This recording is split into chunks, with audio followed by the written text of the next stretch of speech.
So here we are with Nadje in Noordhuis, and it's a Saturday afternoon, is that right? It sounds about right. And it's about 5 o'clock, and it's April now, is that right? 2013. 13, yeah. Crazy. How long have you been in New York for? For almost 10 years. 10 years? 10, yeah. Do you get a prize or something? I hope so. Ferrari, I'm hoping for. You get some sort of long service leave or something? You're going to go and live somewhere else for a while? Yeah, I'm thinking Paris might be quite nice. Really? Yeah. Why not? Go eat some crepes. Have you been there before? Just once. Yeah. Yeah, it's a nice place. I don't speak French though, so it's a bit of a problem. So it was 2003 when you got here? August 2003. Yeah. Did you still feel did you see the terrorist attacks in Sydney? Where were you? I was in Melbourne at that time. I'm originally from Sydney, but I lived in Melbourne for the 5 years prior to moving to New York. Right. So, I learned about it. I was driving to my teaching job. I worked for half a day a week. Didn't want to overdo it or anything. But yeah, I learned about it then. I remember, hearing about it and wondering how it was how it was all gonna pan out. Had you thought about moving to New York at that stage? Was that on the agenda? Or was the terrorist attacks your inspiration? That looks like a tough joint. I'm going to go over there because I'm a tough girl. Right. Well, I mean, I definitely thought about it. I mean, I think when you're playing jazz, you naturally think about, wanting to hang out in. Yeah, absolutely. I just never thought it was really possible. So I think that was the main thing because it was so obviously just so expensive. And to me, that was the biggest hurdle. And you're not a millionaire? Not a millionaire. Absolutely, utterly far from it. Yeah. But, I just didn't know how it would be possible for me to move over here having no money. So... And even though that had happened... You still thought it was a good idea to come here because you love the music so much? Or? Yeah, I mean, what the timeline for me was that I finished my undergrad at VCA in, at the end of the year in 2001. And then I had signed up to do an honours year starting the next year, but I really wanted to travel, and that's I'd spent so much time in school because I did a degree in sound engineering before the performance degree. So I'd spent all this time at school, and I wanted to live my life. So where was the sound degree? Sorry, that was up in Lismore. Right. Yeah, the hippie town. So I did 2 years up there, and then like where Jim Kelly teaches. Yeah. Okay. Yeah. But it was funny. I didn't go up there with my trumpet or anything. It was like I didn't play. I didn't. Yeah, I mean, I was straight out of school. I didn't want to be a musician. I wanted to do something with a bit of security. So I went and studied sound. But I was up there for 6 months and then saw a notice up on the board, like a vocalist wanted a trumpet player for their recital. So I had my trumpet sent up. Ah! And then I didn't even take it with me. I got a gig stick in the mail. Yeah, pretty much. Yeah. So I did that one recital, and then I think, then suddenly, I was the trumpet player in town because I was the only trumpet player in town. So I got all these gigs, and everyone wanted me to, play on the recital. So I played on like 50 recitals, and that's cool. Yeah, I played in a funk band, did a whole bunch of stuff, and so there went my sound career. Yeah, even like my lecturer thought I was majoring in trumpet, and I had to break it to him, like, there is no trumpet major. That's just kind of what I do on the side. For fun. Yeah. So that didn't quite work out, but yeah, just going back, I wanted to travel, and so obviously after the September 11 attacks, the tickets to New York were very cheap. Yeah, right. So my sister and I snagged like these ridiculously cheap seats, and we like just the spur of the moment we're just chatting. She's like, "Why don't we just go for a holiday?" No, she said, "Why don't I just go for a holiday?" Yeah. And so she rang up a travel agent or something, and then she's like, "I just booked us 2 tickets, and we leave in 3 days." Like it was just totally spontaneous. So yeah, so we came here for 3 weeks. When was that? January 2002. So that was, obviously right. just a few months after. Yeah. So it was very cold. Yeah. But my sister's an artist, so she would do art stuff during the day, and I would sleep and then just go to gigs at night. How long were you here for? 3 weeks. A good 3 weeks. So, and it wasn't until the last couple of days that I ended up, it's kind of a long story, but I ended up like walking into Manhattan School of Music and just had that feeling like, oh, I'm going to go here. And I'm like, how am I going to do this? Because it's obviously a ridiculous amount of money. So, but yeah, just applied for scholarships and stuff and somehow managed to make it work. So then I moved in 18 months later or so. So yeah. And you didn't get a sense of the vibe of the terrorist attacks when you were here at that time? I don't. I mean, yeah, there was certain things. Like I remember they were just putting the tiles up, like in the village. You know, like right on 14th and Greenwich Avenue. Near the Village Vanguard. Yeah. So I remember checking that out, and I think I might have. I can't quite remember whether or not I went past the site. I think I might have gone down there. Yeah. Yeah. I think I might have, but you know, I don't know. It was so long ago. My memory's so atrocious. It's terrible. It's terrible. But yeah. I mean, absolutely. There was a vibe, but there was still the spirit. You know, and the music was incredible. So, yeah. And so, do you feel like that the music that you saw then was sort of influential in you deciding to move here, or had you seen American or just New York musicians in Australia beforehand? Do you remember that? Yeah, I don't think I had. I remember being at a masterclass with a couple of New York trumpet players, and I can't even remember their names, but I remember it being a big deal and it was exciting. But you'd never seen a New York band play? I don't think so. Until you came here. Yeah, because I think that's what really blew me away, like the drumming, and especially, you know, and just like that high energy. And I just never heard anything like it. In Melbourne. Yeah. I mean, I'd heard lots of fantastic music. Don't get me wrong, like in Melbourne, but it was very, very different. Do you remember some things you saw that really stand out? Was there sort of an aha moment of like you saw a band and then you walked out and you thought, wow, this has really changed my whole perception of life, and I really have to live in New York now after seeing that gig? Did you have that moment? Well, let's see. I don't know whether I had...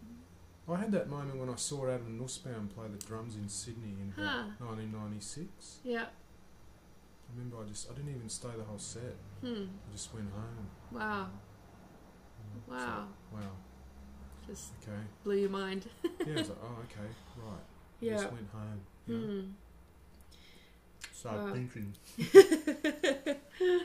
Yeah, I don't know. I mean, I saw so many gigs. I mean, I guess the one that I remember the most is probably the one that kind of got the ball rolling for me actually moving here, and that was just kind of this weird kind of coincidence thing that happened because I only knew of one person in New York at the time, and that was Monique DiMattina. Oh yeah. Yeah. And so I just met her the once, and so I'd emailed her and just said, oh, you know, shall we catch up or something for coffee, even though, you know, she didn't really know me, but I thought I should, you know, say hello. Yeah, that's what people do. So, but I never heard from her, and I was like, okay, that's fine, fair enough. And that just one particular night, I was like looking through the Village Voice, and I saw that James Genus was playing at the Blue Note with some guys I'd never heard of, but I knew of James Genus from his playing with Dave Douglas, who I'd checked out a bunch. So I went down to the Blue Note and heard James Genus and Joe Locke and Paul Bollenbeck. And I remember thinking it was great, but then at the end of the set, I was trying to work out what to do, because I'm like, I don't have money to stay for the second set. And suddenly I heard this Nadje, and I'm like, you're kidding me. Like, I know one person, and it was Monique. And so, but what happened, I said, she goes, oh, did you get my email? And I said, no, and it had just been sent to the wrong address. But what was weird was that in her email, she'd asked, like, to meet me at that gig. So I turned up not having received the email. Bizarre. Yeah. And so that made me think, oh, something's going on, you know? So, yeah, and then we had a session the next week at her place. And then she invited me to sit in at the 55 bar. And so I went down, and then Kim Thompson was playing drums. And then Kim invited me to a gig that she had up at Sounds Lounge, which is no longer there, up near Manhattan School. And so this is 2 days before I'm leaving, so I've been here 3 weeks. And so then I go down to the Sound Lounge and I hang out, and then I meet this saxophone player, Kurt Baisha. And you know, we started chatting. He's like, oh, you should come over and do masters at Manhattan School. And I'm like, oh, I don't have any money. He's like, oh, go talk to JD, the dean, you know. I'm like, oh, I'm leaving tomorrow. He's like, what time? I said, oh, 7 o'clock. He's like, you got all day. I'm like, well, okay. So then that's when I walked in the school and just went, oh, okay, I got to go here. But I didn't get to speak to JD. I spoke to his assistant at the time, and she said, well, there's a summer jazz workshop in Amsterdam, and he'll be at that, like, in July. So I ended up going back to Melbourne and getting a grant to go to Amsterdam and put on a concert of music when I came back, of music inspired by my trip, and then also to run a series of workshops for high school girls. So I kind of did all that, and so that's how I met JD, was in Amsterdam. So I made sure that he heard me play, and then I'm like, I really want to come to your school, and that's how that all started. So it was this kind of weird thing. So going back to your question, that's probably the gig that I remember the most. So I think it was Joe Locke and Paul Bollenbeck. Bizarre but true. Wow. And has New York changed since you got here, or do you think?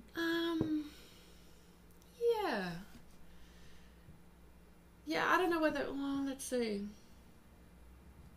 I don't know whether it's my perception of it or whether it has actually changed. I don't know.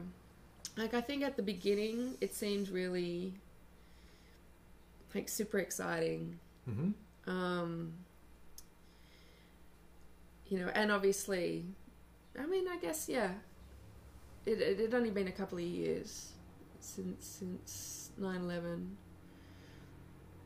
But I don't know, I feel like at the moment, just in the last few years, especially since the economy's been going downhill, I just feel like there's more, I don't know, more of a sense of a struggle.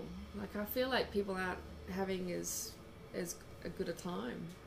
People aren't as happy? Yeah. American musicians, or just musicians that live here? I think just people in general. Like, they're just kind of trying to get by, or trying to, you know, find something, or trying to search for a meaning of life. Yeah, I think so. I mean, I think maybe it was a couple of years that I see that everyone seemed a little bit shell-shocked, or just really positive and, like, banding together and you know, really wanting to kind of, you know, get their identity back or something. And then, you know, with all the economy, you know, yeah, then suddenly it's just now like, oh, you know, I just need to make rent, I just need to pay my bills, I need to pay off my credit card, I need to, you know, all that kind of thing. So it's basically kind of down to survival rather than all that other stuff that happens when you're not dealing with all the basics. You know, so I don't know. It's yeah, it's weird. Even though the Australian dollar is, you know, at least more than twice as good as it was when I arrived. When I was here, it was 48 cents. It was horrible. So that meant that obviously everything was like ridiculously expensive, and so I was absolutely utterly beyond poor. You know, and I was, you know, living off working at the school ushering for $10 an hour. Ooh.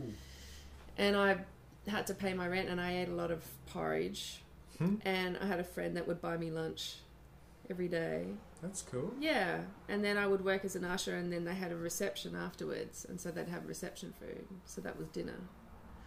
So that's kind of how. So you basically lived on cereal. Yeah, I hate porridge. You never eat it ever again. Yeah, I mean, I'm kind of learning. You know, we're making friends again, but you know, this has been a long time. I just want to throw that stuff. It's glue, stomach glue. That's funny. That's funny. Yeah. And did you? I'm just sort of jamming you. Did you? I mean, one impression I had when I got here was just being thrust into a Puerto Rican community. Were you aware of that culture I guess that's quite a big part of the scene in Melbourne is the Latin jazz. Were you aware of that culture there? Or? Yeah, I did a couple of gigs in that scene where the call would be like 2:30 in the morning. You know, so yeah, so I was a little bit, but not so much, you know. And was that a shock, or what? I mean, what did you think of? What did you think of seeing all that music and the fact that half of New York speaks Spanish? Right. Was that a shock to you? Or? Yeah, it wasn't really something that I'd ever thought about. Yeah. And yeah, I remember thinking, oh, it would be really nice to be able to speak another language. You know, I guess that's one of the big disadvantages that we have back home is that it's not very common for us to speak more than one language. You know, I'm like in school. I mean, I studied Japanese in high school. Oh. Yeah, I was an exchange student for a while, and I can speak a little bit and understand. Yeah. Whereabouts? In Chiba, just outside. Yeah. Because you lived there for. Spent some time in Japan. Yeah. I mean, I loved it, but. What year was that? That I'm was. Get some water. So keep talking. That was 1992. 92. Have you been back to Japan since then? Yeah. Japan's changed a great deal too, right? Yeah. I mean, I think when I was there, especially my school trip, it was a very kind of sheltered experience where, I mean, we went to school every day, and we had like intensive Japanese classes, and then we'd sit in, you know, on like their regular classes in the afternoon, and then we'd, you know, we were like staying in somebody's home, you know. You know, and it definitely got up to some mischief, so it was, you know, it was absolutely just a really awesome time.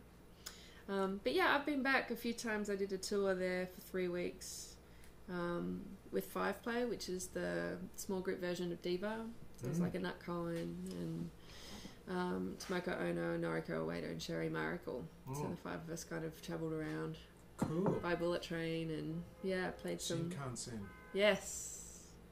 Yeah. So, yeah, and then I've just been over there like a bunch of stopovers, and we're just going to stop and hang out for a bit. Yeah, I love it. So, but going back to your point, like, yeah, I can't I can't speak any Spanish. And I lived up in Washington Heights for 4 years in a couple of apartments there, and, you know, would try and order a coffee in Spanish just to, you know, make some friends. Yeah. But then, you know, they just always ask me, like, sugar, you know, in English. No one can. Yeah. They're like, nice try. Spot you a mile off. Right, exactly. Yeah, like, don't bother. Mm.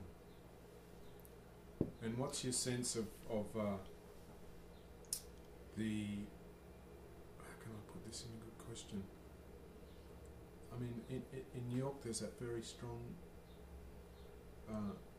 thing that happens where people just tend to stick with their little cultural cliques. Mm. And did you see that in Melbourne? Was it the same? Like, did you... Let's put it this way. Were there people that you went to the Manhattan School with that you could see were part of a different community to the community that you felt connected to? Like more connected to the jazzy jazz. Yeah, or like in terms of in Melbourne, like when you played Cuban music in Melbourne, were you playing that with mostly white Australian people, or no? Were there no Spanish speaking people from? I don't know. I don't know. Population of Melbourne. Yeah, I don't know. That was that music. Right. They were Spanish speaking, but I couldn't tell you where they were from. It's like I never really talked to them that much because I was just basically like I turn up, play the gig. Yeah, play the gig, get paid, and leave. So we never really associated. So it was just kind of, you know, I mean, they were often surprised that I was female. Because I think with the name, you know, because the name is weird to look at, or, you know, somebody books it and, you know, no one, obviously the rest of the band don't know all the horn players on the gig, so sometimes it would be a bit interesting. Not a lot of girls play music in those cultures. Right. It's interesting. Yeah. I can't think of... There's a girl singing sometimes. Yeah, I remember I thought what was unusual, and obviously this isn't a common thing at all, but for this particular group that I was playing with, there was a girl that she just danced on the side of the stage. Her job was just to dance. She didn't sing. And then at the end of the night, she wasn't allowed to leave the stage because her boyfriend was in the band and didn't want any other guys talking to her. Ah! So she just had to sit there while he, like, you know, finished up and things, and she wasn't allowed to, you know, hang out in the rest of the club, which I thought was rather interesting. And what's your in terms of when the gig finishes in Melbourne, and then or the gig finishes in Lismore, or the gig finishes in New York? Yeah. Can you describe the hang at each of those places? What an awesome question. What are the differences? Okay. Just generalising. Right. What happens? Oh, okay. Well, in Lismore, definitely there was... Yeah, I mean, I would always be, you know, waiting on a ride from somebody. So because the gigs are sort of maybe 50 miles out of town. Yeah, like you're in Byron Bay. I'm in Byron, at the Beach Hotel or something like that. Yeah. But there was generally a hang afterwards. There's lots of drinking. Basically, or I mean, you know, maybe that's a bit of an exaggeration, but yeah, definitely, you know, you would stop and you'd have friends in the audience and you'd stop and chat. And so what about Melbourne? Melbourne, well, I think Melbourne was a little bit different because I had a car. So usually I'd probably be the first one to leave. I'd like do the gig and then get paid and then would leave. I don't. You don't like drinking a lot or not? Well, if I was driving, there was no point. Yeah. And then often I had stuff to do the next day. So, yeah. So I was kind of. I mean, I was social, but I would. What about the other people? I'm not really talking about you. Right. The question is aimed at the culture. Okay. The culture. Okay. Yeah. What did you do? Oh, okay. I'm interested in that too. Yeah. Well, I mean, it's, but I mean, I would say... I think it's similar between Lismore and Melbourne. Yeah, I would think so. I would think so. New York? And in New York,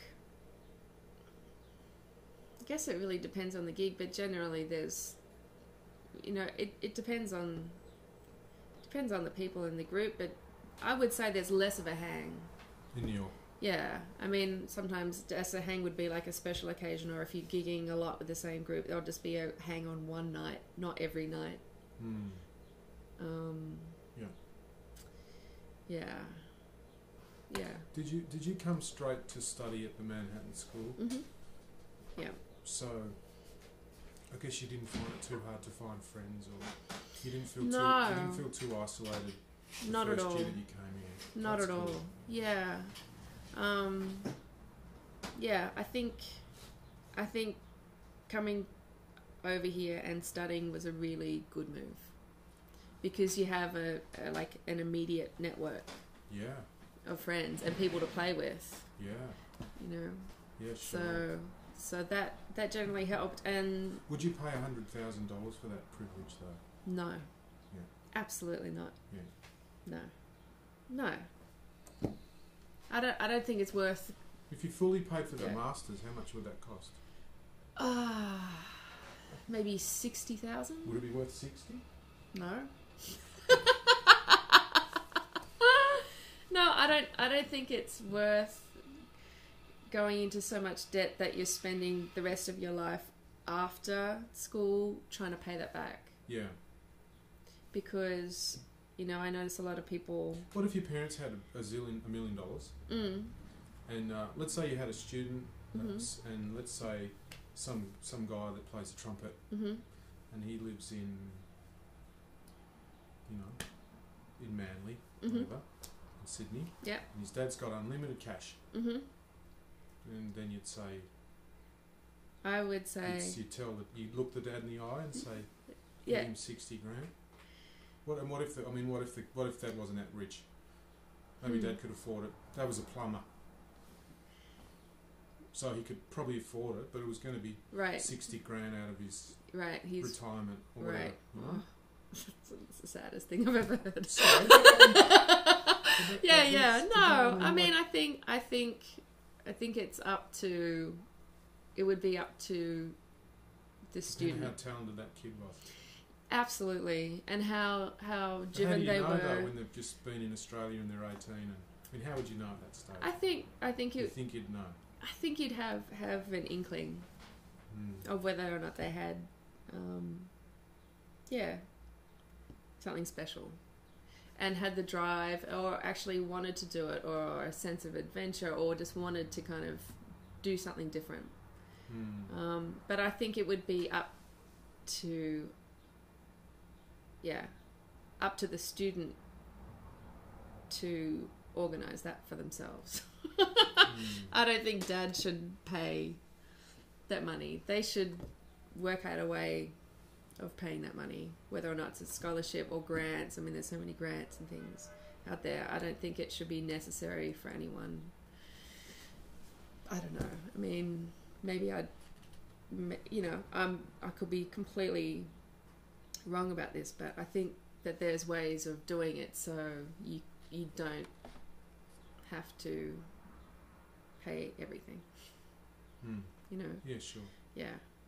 If you really want to do it, because I think if you're really, really super keen, that kind of comes across when when you're being interviewed on a panel for a scholarship, or submitting applications, or writing essays, or doing all that kind of stuff. If you're doing all that preliminary work, that shows that you want to do it. Yeah. Yeah. So, but then but it's easy. It's definitely easier to do it now than it was 10 years ago if you're coming over from Australia, because obviously, the dollar is higher than the American dollar. Just by a bit, but still, it's not like 10 years ago when it was 48 cents. So therefore, that 60,000 was 120,000. You know. So yeah, so it's easier, and I think there's a lot of resources, but people have just got to be crafty about it. I recommend people be very crafty. Use your noodle. Yes, exactly. Yeah. I was thinking about what it's like to be a woman in New York playing jazz compared to Australia. I know you play in the Diva big band. Outside of that band, do you feel like there's a community of women jazz musicians in New York, or is that band the centre of it? I think that band has some of the better players in it. Yeah. Yeah, and I think a lot of people who are my friends and associates who happen to be women are also in that band or were in that band. At some point. So yeah, it's a definite, network. It's a network. Yeah, I mean, and I would think that all of us are trying to look out for each other. Yeah. Could you compare that community to the community of Australians? Which one is more caring?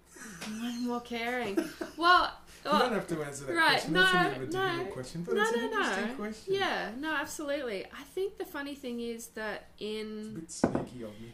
No, but in Australia, I don't think people care as much. They care, but they don't care that I'm female. Yeah. So like playing jazz is weird. Playing jazz and being female, I don't even know what jazz is, so therefore being female, I don't know. I don't have the connection to the history of it. I don't know what jazz is supposed to look like. Therefore, I don't know that being female is weird. Therefore, it wasn't a big deal, So, I mean, when I did the course at VCA, I was the only trumpet player. And there was never any weirdness. There was a female sax player. Were any of the teachers female? No, I think there was like an adjunct. Sonia Horbelt, the drummer, would take an ensemble, I think. But no, I knew that it was more of a male-dominated field, but I didn't think it was a big deal. And I was never made to feel like it was weird that I was there. It's interesting. It comes back to that thing for me of just the sense of that people in New York get into their little cliques, like the Puerto Ricans do, and it's beyond the language even. There's sort of people are looking for some way to connect with each other here. Yeah. Never thought about it. What's the reason for it? Is it just a numbers thing? Is it just that there's enough women here that it becomes they've got some power? Yeah, I don't know. I mean, I feel... Is it about power in the end? No, I think... Is it about money and power? Oh. How do you feel about women having a jazz band in the first? I mean, is that weird to you? I think it was weird until I realised the history of it, and then it made sense because, say in the instance of Diva, that was set up 20 years ago when it was really incredibly difficult for women to get into the music business at all. Because all the guys are hiring their mates, or if they don't want to hire a woman because they don't want to upset their girlfriend or their wife, or they don't want to tour, and that still happens a bit today, but sure. Obviously 20 years ago I can't even imagine. I don't want to imagine. But that band was kind of set up as a platform, or like a launching pad into the business, so that because people would see the band and see the players and be like, oh, okay, yeah, they can play, and be more likely to actually be hired. So do you think that helped Art Cohen become successful playing in that band? Is that a stepping stone forward, do you think? I would think so. Yeah, I would think so. I mean, I think there's a certain skill set that you learn from being in that band. That's cool. Absolutely. From the history and from the founder of the band, who was, who used to be Buddy K. Buddy K. His name's Stanley K. He was Buddy Rich's manager and relief drummer. Yeah. So kind of coming from that entertainment, showbiz, playing for the audience, connecting with the audience, coming from that, when you're around that all the time, then that is always going to help you, Yeah. How do you compare that to the Australian sense of showmanship and comparing and playing for the audience? Is that something you thought about in Australia, or? No, not so much. Not so much. Gig was a gig and you were focused on the music? Yeah, pretty much. And if the people liked it, they liked it. Yeah. And I think that's fine to think like that too. Yeah. I think it's absolutely fine to turn up to a gig and think about, playing with your fellow musicians, and then going home. You can do that, but at this point for me, my interest is playing music that will make a connection with the people that I'm playing to. Like I want them to reach out to the people. I want them to feel something, and that's important. And so usually when I gig, I'm usually at some point, not all the time, but like I'm looking at the audience and I'm gauging their reaction to things and certain tunes that I do, or is there certain sections where I can see them, distracted, or, looking at their phones or talking or whatever. And so that kind of, I think about that. And sometimes I change tunes, or I don't play certain tunes. Did you run a band in Melbourne? Were you a band leader in Melbourne?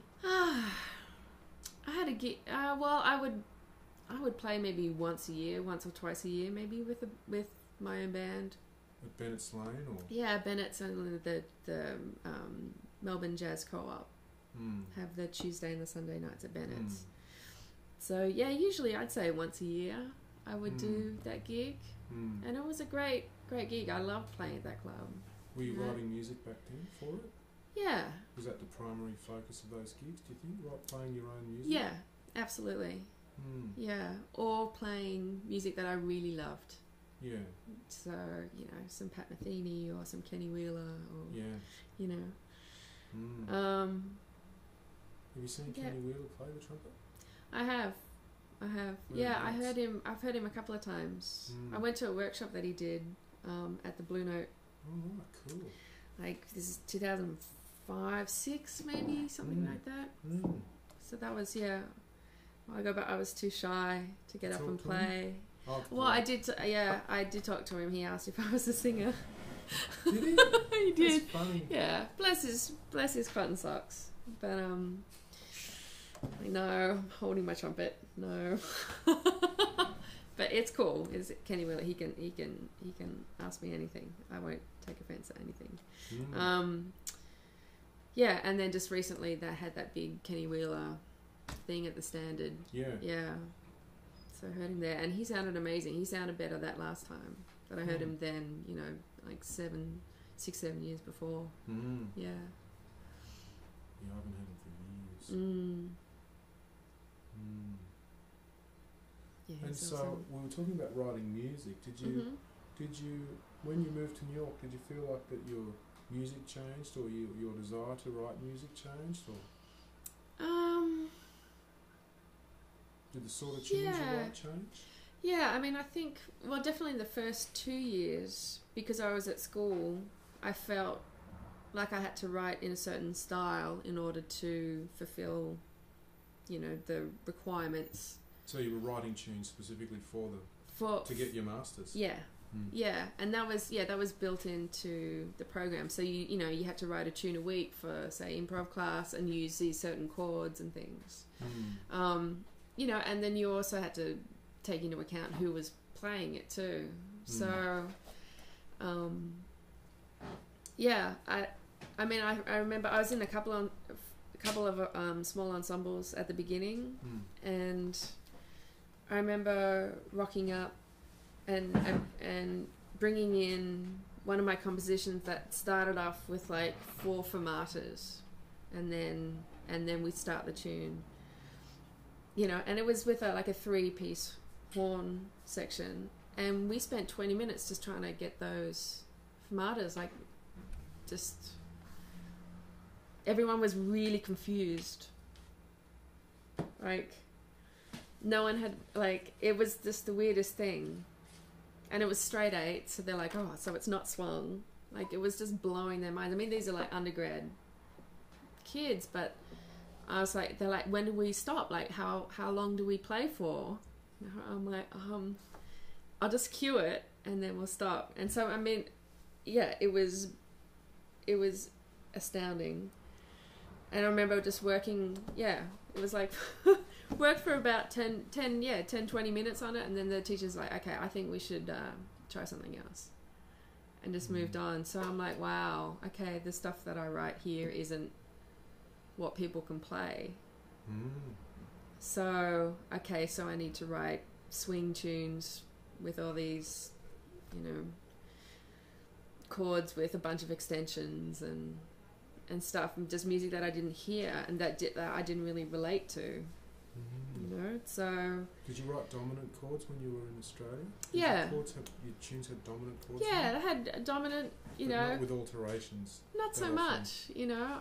I kind of tend to hear simple things. I don't hear, you know... I don't tend to hear too many alterations, you know. I had a lesson with... what's his name?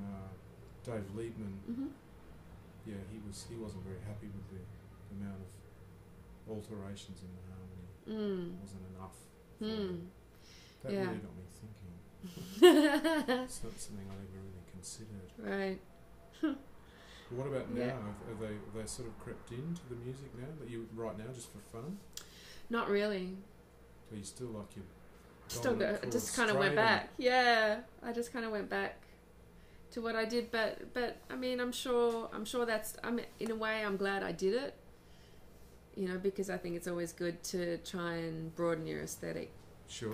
So but in the end it wasn't really me. And that music was to serve a certain purpose of hearing those particular sounds. So I'm glad I heard them so I could, you know, disregard most of them. Did you listen to music in church? No, never. So never went to church. Musical experiences. Playing. Just probably playing. And also we had we always had the radio on, ABC Classic, like, yeah. Classical music. Classical music, yeah. You write some classical music too, don't you? Yeah. You still doing that? Just everything's notated. Yeah. How often do you finish a piece of fully notated music? I think it depends if I'm working towards something. I mean, I don't often... It kind of comes in waves, and I kind of need a project and a deadline to do it. Otherwise, there's just not enough time. If you could have, like, any instrumentation, what would it be? Like, to write anything I wanted? Or, like, specifically in a jazz? Well, yeah, I don't know. I mean, let's say you had... Let's say you had 15 musicians. Tell me who would be in the band. So not a big band. I mean, it can be any combination. Right. What would it be? Well, something that springs to mind was a project that I started working for, and then kind of fell off the wagon with it. But I put together this ensemble with like harp and marimba, and bass, saxophone, flugel, clarinet. Yeah, I don't know. I guess I kind of like that kind of hybrid thing. Somewhere in between classical music and jazz music. Yeah, with a bit of world music in there too. So I keep thinking of questions and then I wonder. If they're appropriate to ask. You can ask and I can just say no.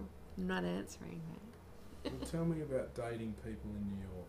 Tell me about okay, no, ask me something else. Tell me about dating people in Lismore and in Melbourne and in New York. Oh, girls got to have some mystery. I'll tell you when the camera's off. That's a good question, though. Yeah. That's a fun one. So we'll it's a bit different. So, what's your how has your impression of American music changed since you got here?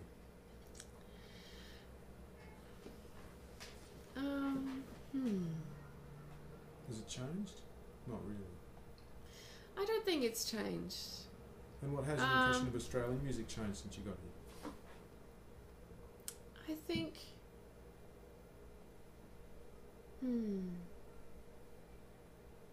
Well, maybe with the American music,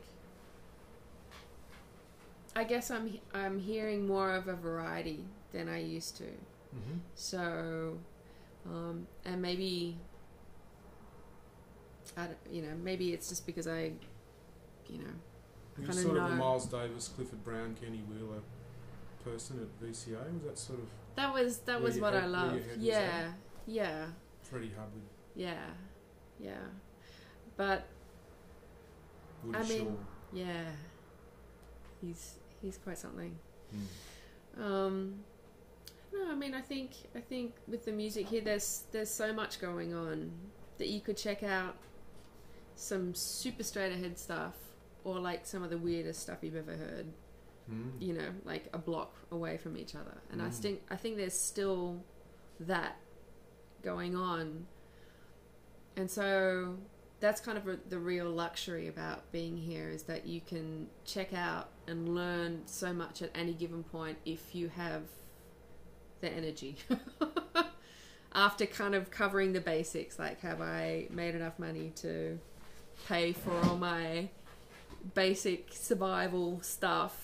Then do I have any energy and time left over to do the stuff that I should take advantage of while I'm here? You know, which is tricky. And then also, you sometimes you're just spoiled because there's so much good stuff that you just go, can't be bothered. Can't be bothered, I just want to, watch Netflix or something, So, yeah. And so how much has the importance of your actual instrument changed in terms of the trumpet? Yeah. Like, is it more about the ideas now, or just music generally, or is writing now more important than improvising? Or? I think I do really love to write, and I think that's what I've learned. And I can not play the trumpet and be very happy. That's what I've learned. Like, whenever I go home to visit family, like, I don't play, and it's great. It's not so great when I come back and I have to actually play. Then it's horrible. To put your face together again. Right, exactly. But I'm if I don't have a gig, if I'm going to be really honest, it's like I don't practice. And I've never practiced much unless I have something to work on. Like, if there's a competition, or if there's a big gig, or if I really need to kind of prepare for something, then I'll do it. But like on a day-to-day thing, so what do you do? I'm not gonna do that. There's always, like, every day is different. So if you have free time, I don't know, hang out with friends, I guess. But I don't know, it's weird. It's like, and in the last couple of years, or at least last year, I don't feel like I have free time because there's so much to do. That there's always just, whenever I get home, there's always just like this enormous list. Do you think a lot of that's self-generated, or?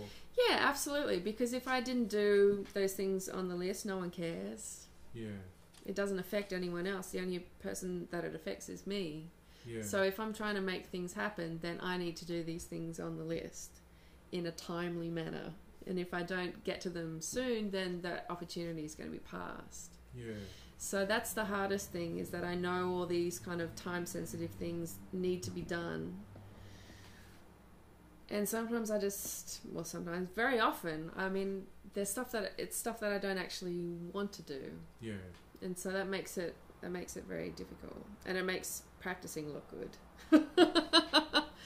You know, but I don't, you know, often it doesn't, you know, get to that point that I, you know, start practicing or anything. But I don't know, there's just lots of stuff, yeah. You know, I mean, like, you know, and you feel like that's changed since you were in Melbourne, or? Well, I definitely had more free time, but I think I was doing a lot less and earning a lot more. You know?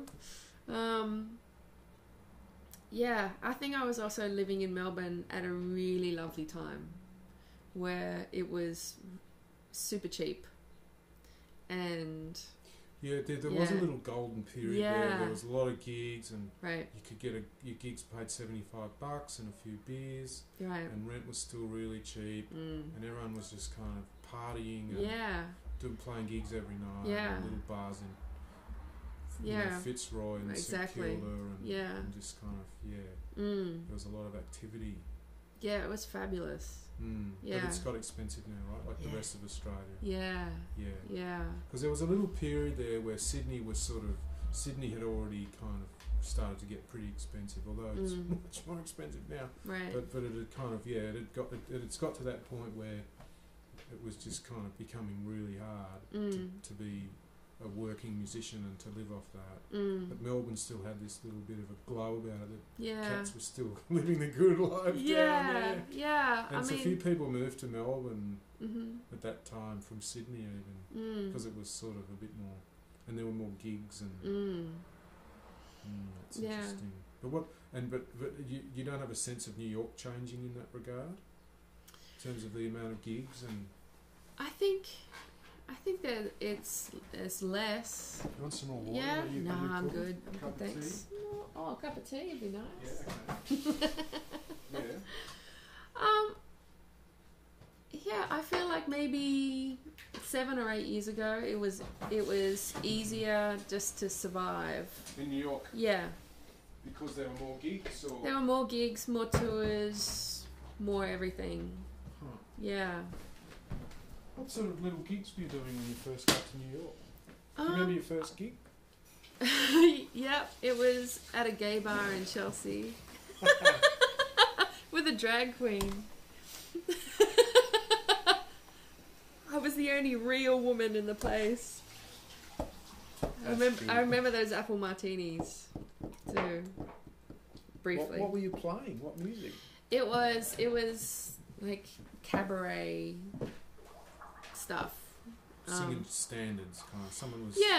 Yeah. Someone was doing like a show, and then I was just playing. A transvestite was singing standards. Just not transvestite, but yeah. But my friend had like an alter ego, and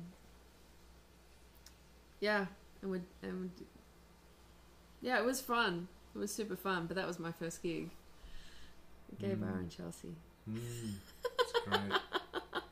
So, but I didn't really do that many gigs in the first couple of years. Like while I was studying, I didn't. It was just a handful of gigs, not a lot. And then I actually kind of wanted to quit music. Really? Yeah, when I finished. So I mean, like I had a full-time job. I'm like, that's it. I'm done. What were you doing with this thing? I was working at Manhattan School. Oh right, the ushering thing. At the distance learning department. I was doing like admin/technology stuff. Why did you want to quit?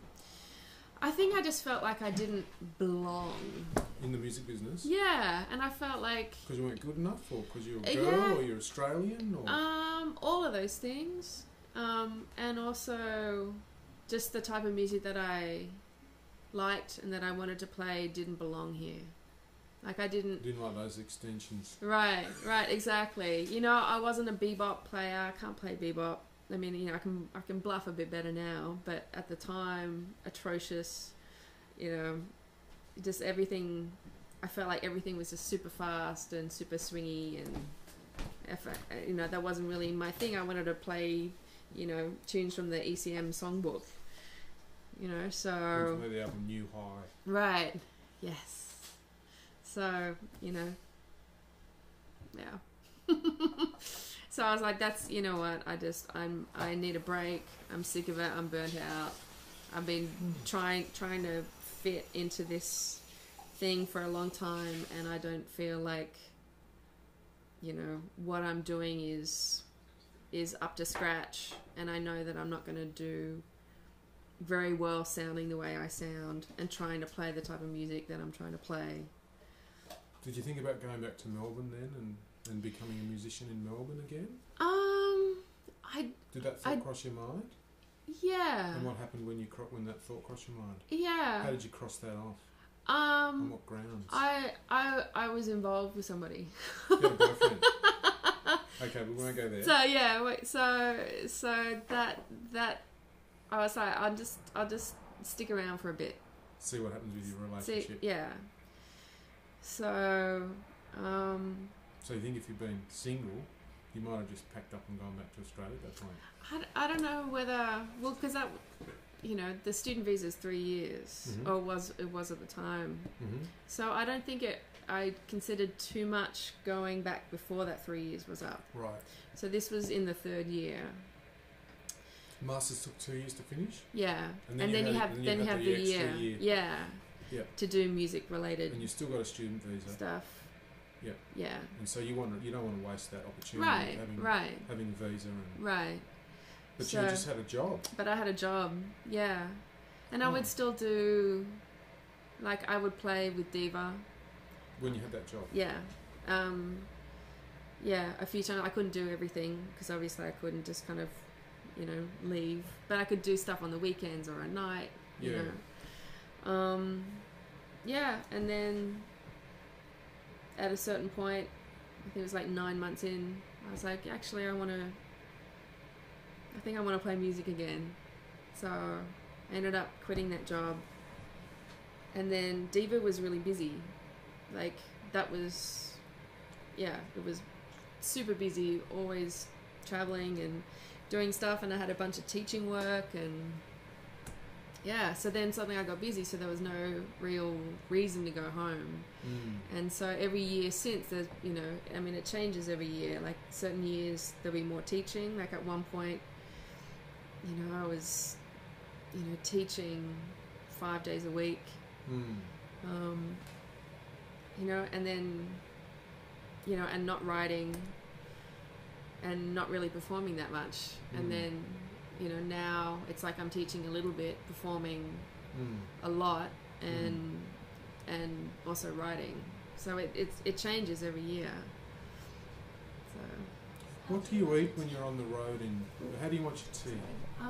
Just with milk. Thanks.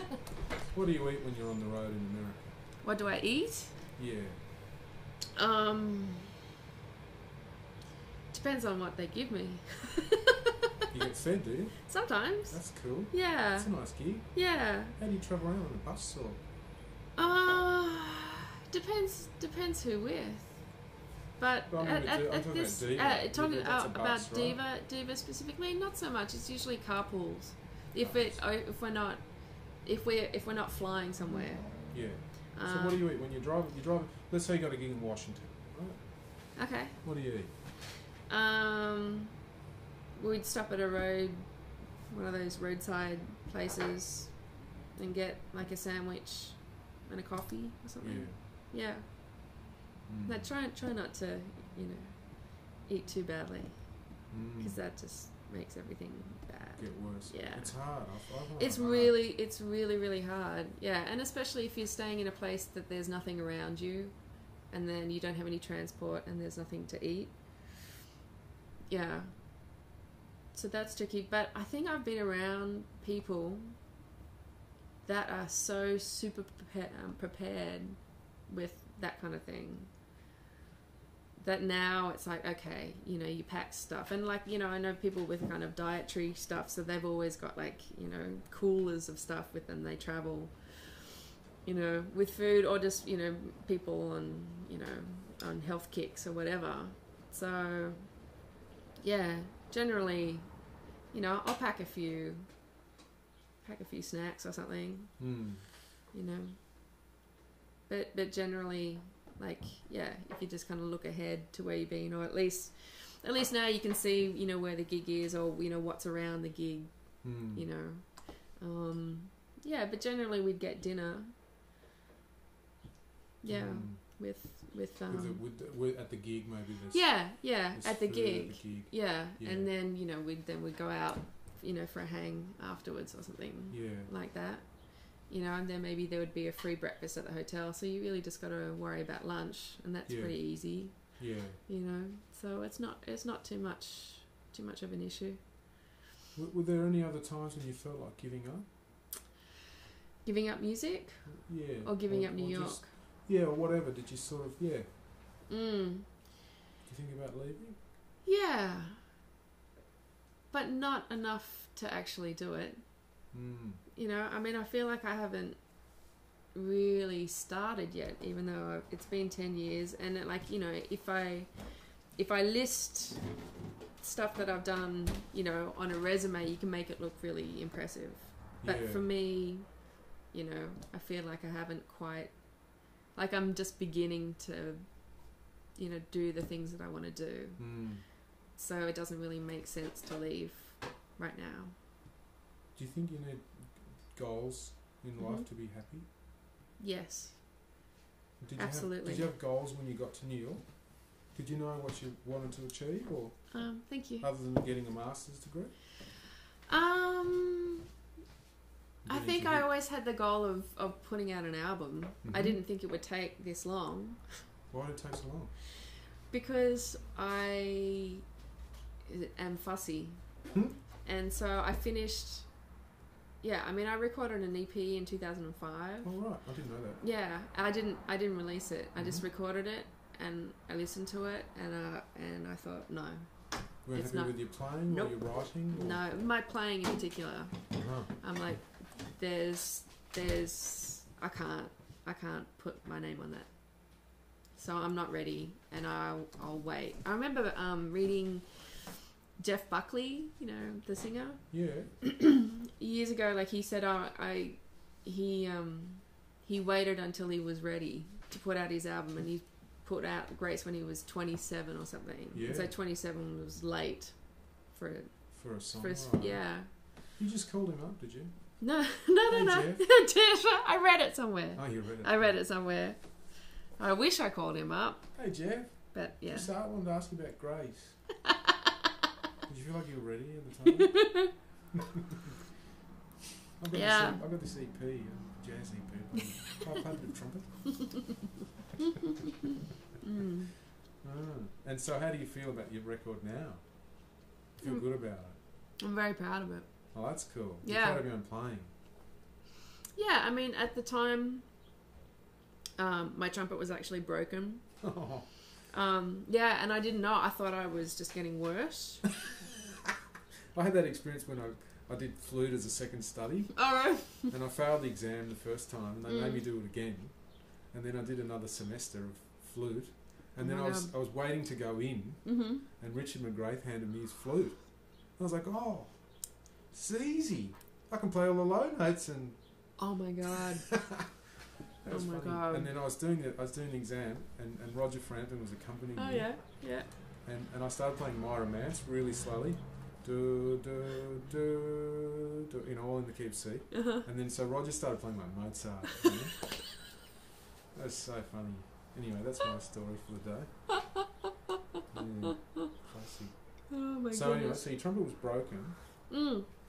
Yeah, I'd taken it to a repair guy to kind of just clean it. And he gave a mouse in it. I've got another story. Yeah. Oh, I think we've all got a few stories like that. But yeah, he gave it a chemical bath, and it stripped a layer off the valves. And so the trumpet was actually leaking, and so I was wondering why I didn't have as much power and why it just wasn't, feeling right. And it took me, I went to like 5 repair guys in the city and no one could find anything, and I'm like, look, listen to this. It's like everything was just like all split and weird, and they're like, that sounds fine. And and then I took it to one guy and he, stuck a plug in the end and he's like, look, check this out. And he just like put the valves on and just blew and just air was just escaping everywhere. So I ended up getting the valves replated a week before that. Yeah. And so then I had to get used to how that felt and how that sounded. Yeah. So on the record, I mean, I'm not 100%. Yeah, but at the time, I definitely had more limitations with my playing then than I do now. But I knew what they were, and so I played within them. So I think it sounds like, yeah. So I can listen to it, and I'm happy with what I hear. So I'm not cringing. Like my goal was not to cringe at any point listening to that record. And you achieve that? Yeah. That's cool. With some editing. Maybe I'll get there one day. I don't know if I'll ever get to that goal. That's a good goal to have now, I guess. Yeah, because I mean that's the thing. You spend so much money on this thing. I want to be able to listen to it, and I've listened to it. I've listened to it a lot. And I'm cool with it. I'm proud of it, and I like it. That's cool. Like I put so much time and energy into it. 6 months working on the arrangements and getting everything just so, making sure all the charts are like super easy to read, taking it to composer friends of mine just to kind of look over, is there any kind of improvements I can make, recording all the material at a gig and then listening back and having people listening back. I mean, like I just went to town. I went to town. Did you ever record anything in Australia? You've been in a recording studio playing your own music in Australia? So it's sort of second time you really kind of booked a band and gone in and put on the headphones and Did you have 2 days or 1 day? Or? 2 days. Oh, that's cool. So it wasn't total jazz stress, horror? No, and everything was scheduled too. Oh yeah? Had everything scheduled. We're going to do this tune from 11 a.m. to 1 a.m. Yeah. And then we're going to have a blueberry muffin. Right. Exactly. Yeah. But I had it all scheduled, who was going to solo in what order. Yeah. Like I planned. That's a good idea. I planned everything because I didn't have the money or the chops to mess with that too much. Oh right. So I needed. Very demanding. Yeah. So I had to put songs in a certain order so my chops would last. Yeah. 2 days. Yeah. Recording. How are your chops? Are they sort of as you age? Are they getting better or worse? Or I think I'm playing more and I'm pushing myself more. So I think they're the strongest now than they've ever been. Yeah. I can do way more now than I ever have been. Oh, that's cool. Yeah, it's kind of fun.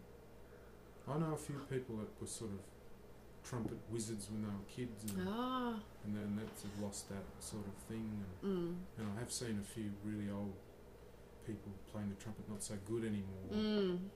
Yeah, someone said Wynton Marsalis was having chops troubles. Someone said that, or maybe he was just injured for a while. Yeah, I mean that's fairly common. Yeah, right. To injure yourself, especially playing as much as someone like Wynton. Yeah. Yeah. Have you had to sort of take time off from your instrument at some point? No. No, actually, I had hand trouble. Oh yeah. Yeah. Tendonitis. Or? So yeah, I had from playing trumpet. Yeah, I think so. Or weakness? I think so. Yeah, it was just I had huge problems here, but it was also to do with the amount of time that I was spending at the computer.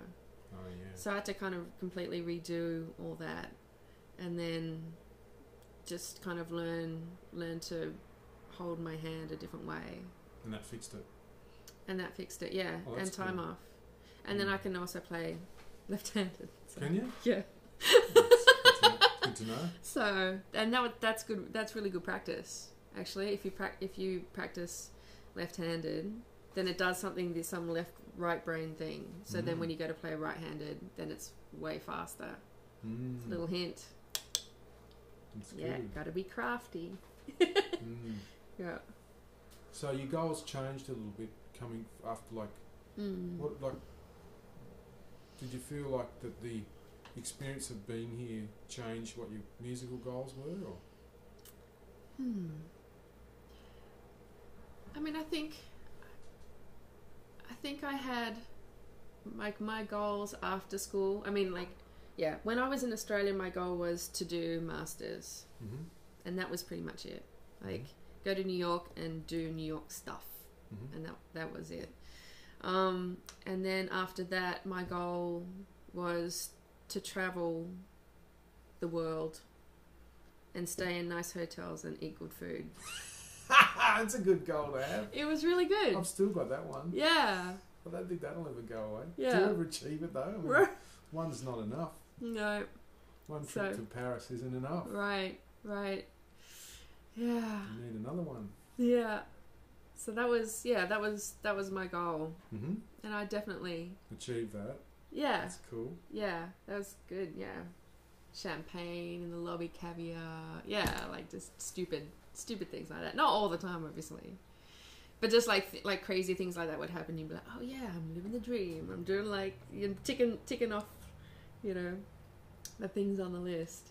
And then just going back to your regular existence. What are your goals now? Yeah, I'm a little bit torn.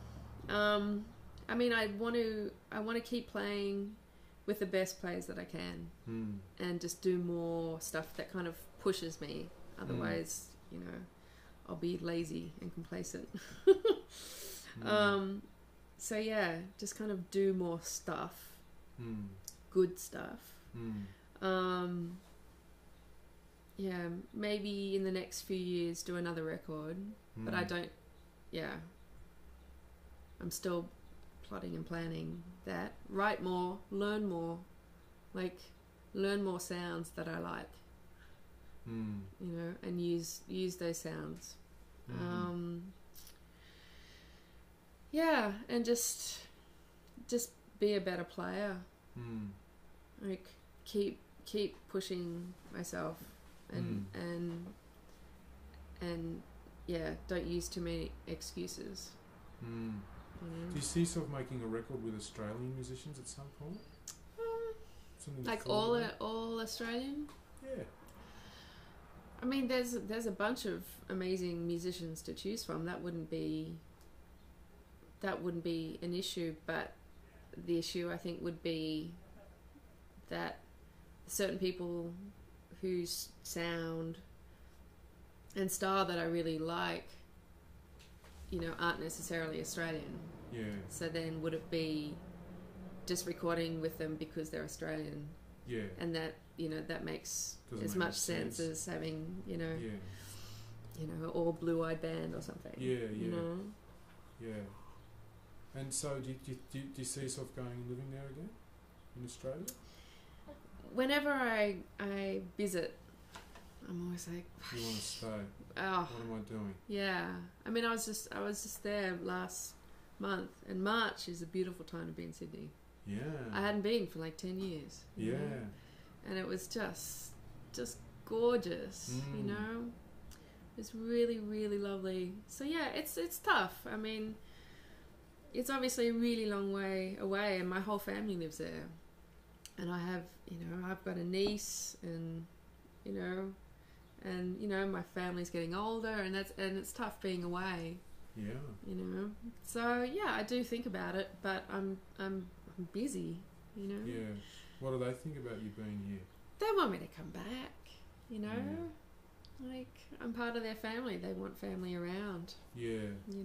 And I've got a good family. I'm lucky. They're good people. Really good people, and we all get along. It's a miracle. Well, that's nice. Yeah, I mean, we're all a bit weird. Everyone is. But by weird, I mean just stubborn, and but well-meaning. Well, we've talked a long time, so I'm going to have to shut this off. But I'm going to ask you one more question, which I've asked everyone, which is in 10 years' time, if you make a prediction, where are you going to be? Ooh. And you're not allowed to have, there's not allowed to be a range of options. You have to make a prediction. Even just like where you're going to be living. Oh, gosh. Maybe what you're doing. Wow. Wow. Wow. Hopefully I'll do this again in 10 years' time. Or someone else. It's like 7 Up or something. Yeah, It'd be 10 Up. But I'll pass the reins on some other poor sod will interview 50 people. Oh my gosh. But let's say it happens again in 10 years' time. Yeah. What are you going to be doing? Where are you going to be living?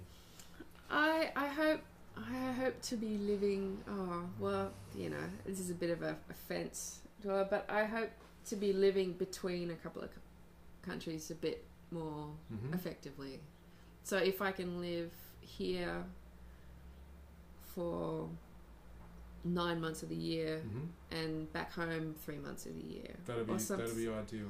Something like that. Yeah, I want to go home more often and hang out at home more often. That sounds good. That sounds like a plan. Yeah.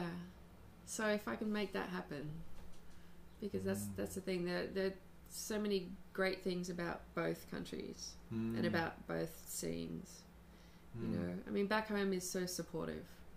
You know, I'm sure you get that too. That you go home and people actually care. You know, so it's nice to have that. So in the moments when you're here and all hell is breaking loose, it's nice to have that kind of hug from afar. So like, yeah, I'd say, yeah. I mean, yeah, it'd be lovely to have a couple of apartments, you know, preferably by the water, and a Ferrari in the garage. So one at Lower Manhattan, looking towards the Statue of Liberty.